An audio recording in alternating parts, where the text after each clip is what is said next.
Phone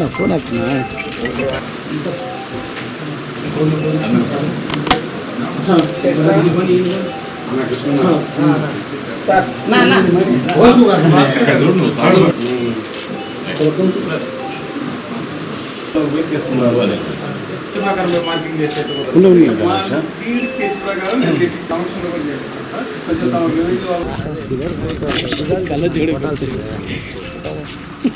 తమ్ముడు చెప్పు తమ్ముడు చెప్పు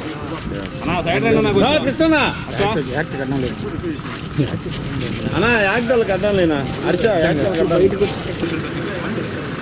34/2006 వరకు ఆపరేషన్స్ ఉండేటువంటి ఆర్డర్ నేను డీఎస్పీ కూడా చెప్తాను. మీరు పోయి ఆపండి.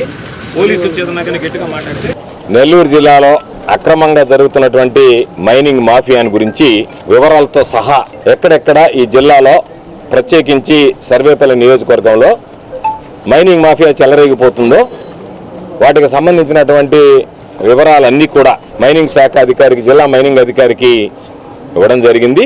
గతంలో ఒక మాసం క్రితం నేను కందలపాడు గ్రామానికి వెళ్ళడం జరిగింది. అక్కడ రైతులు సాగు చేసుకుంటున్నటువంటి భూముల్లో ఇష్టారాజ్యంగా గ్రావెల్ దోపిడీ జరుగుతుంది. పాపం తరతరాలుగా వరి పండించుకునేటువంటి వాళ్ళు, నిమ్మ చెట్లు వేసుకునేటువంటి వాళ్ళు, చిన్న చిన్న కూరగాయల చెట్లు వేసుకునేటువంటి కుటుంబాలు, వాటి మీద ఆధారపడి బతికేటువంటి జీవనం సాగించేటువంటి గ్రామాలు సెలవిడిగా ఈ రోజు దానికి సంబంధించి గ్రావెల్ తరలిస్తూ దానికి సంబంధించి అధికారులు తీసుకొచ్చి అడిగితే అధికారులు ఈ రోజు ఒప్పుకున్నారు. దానికి సంబంధించినటువంటి కన్సెంట్ ఏదైతే ఉందో 34/2026తో ముగిసిపోయింది. అంటే మేము పోయే రోజు కొన్నది ఆ నెలాఖరికి ముగిసిపోయింది. ఇది ఈ రోజు వాళ్ళు తీసేటువంటి గ్రావెల్ ఏదైతే కందలపాడు గ్రామంలో గ్రావెల్ తీస్తున్నారో అది ఇల్లీగల్ మైనింగ్. కాబట్టి గ్రామస్తులకు చెప్పాం, మీరు వెళ్ళి ఆ బళ్ళు ఆపండి, అవసరమైతే నేను వస్తానని చెప్పా. మాట్లాడితే పోలీసులు రావడం, ఆ గ్రామస్తులను బెదిరించడం, ఇష్టారాజ్యంగా వ్యవహరించడం ఇవన్నీ సరైనటువంటి పద్ధతి కాదు. కాబట్టి ఈరోజు ఆ గ్రామానికి సంబంధించి అక్రమ మైనింగ్ మీద ఎటువంటి చర్యలు తీసుకుంటున్నారు అని చెప్పని ఈరోజు మైనింగ్ శాఖ అధికారిని అడిగాం. వాళ్ళు పాపం సమాధానం చెప్పేటువంటి పరిస్థితుల్లో లేరు. ఏది చెప్పినా కూడా నీళ్లు నవ్వేటువంటి పరిస్థితి ఉంది. నేను అడుగుతున్నా, దీనికి సంబంధించి సోమిరెడ్డికి కందలపాడులో పేదవాళ్ల కడుపులు కొట్టి చేస్తున్నటువంటి మైనింగ్ లో 40% వాటా ఉందా లేదా? ఈ ఒక్క విషయం చంద్రమోహన్ రెడ్డి అనేక విషయాలు నేను ప్రమాణానికి పిలిచారు, రాలే. ఇది పేదల కడుపు కొట్టేటువంటిది కాబట్టి 40% తీసుకుంటూ నెలకి 15 నుంచి 20 లక్షల రూపాయలు నువ్వు తీసుకున్నటువంటి మాట వాస్తవమా కాదా? ఈ ఒక్క అంశం మీద నువ్వు ప్రమాణం చెయ్యి. మిగతా ఎన్ని వదిలేసి దరిద్రుగా తింటే తిన్నా వదిలేసి నిన్ను కూడా నువ్వు మంది సొత్తుకు బతికేటువంటి వాడు, మంది సొత్తు మీద పడి వేసేవాడివి. ఈ ఒక్క విషయంలో కందలపాడుకు సంబంధించినటువంటి దాంట్లో నువ్వు తీసుకున్నావా లేదా?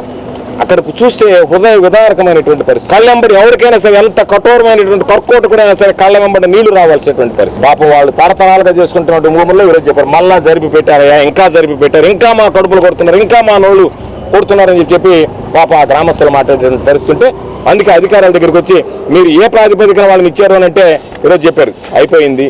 వాళ్ళు ఇచ్చినటువంటి లెక్క ప్రకారం నేను మైనింగ్ శాఖ కార్యాలయం ముందు నుంచే మాట్లాడుతున్నా, దాని ప్రకారం April 30 అయిపోయింది. అందుకే చెప్పే గ్రామస్తులకు మీరు వెళ్ళి ఆపండి, మీరు వెళ్ళి అడ్డుకోండి, ఏ పోలీసు వచ్చినా సరే అక్రమ మైనింగ్కి మీరు రాసిచ్చి తీసుకువెళ్ళమని చెప్పండి అని చెప్పడం జరిగింది. దానికి సంబంధించినటువంటి కాగితాలు కూడా ఈరోజు వాళ్ళకి ఇచ్చాం.